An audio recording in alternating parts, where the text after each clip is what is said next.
infants or babies in Christ. He refers to youth, and we're completely dependent on somebody else, let's face it.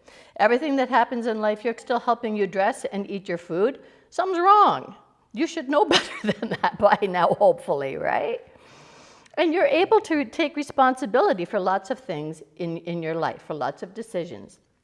So spiritually now, people who at this stage, they don't have the depth or the length of time, the knowledge, to have had enough experiences to know everything they need to know. So when they run into a problem, they need somebody to go to. Somebody who won't judge, somebody who's going to be concerned for how they, for helping them get back onto the right path, somebody to help them sort out a solution. But there are some things now, point in time, where God's not going to do that anymore. He's got higher expectations of us. He expects us to grow up. So at this stage of the game, you're almost an adult.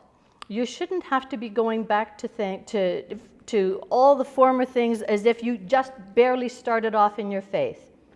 So if you're 30 years old in the faith, you've been saved for 30 years, and you still think you absolutely have to go and find somebody with a gift of healing to heal you, you got a problem. You do. You've got a spiritual problem. Because by that stage of the game, it shouldn't be like that. Now, okay, I picked an adult that met the final picture, but we all know that there are adults that are a lot younger than this person. But adult Christians, how do you know if you're an adult? And this is what we're going to spend a lot of the rest of our time talking about. Adult Christians think of other people more than they think of themselves.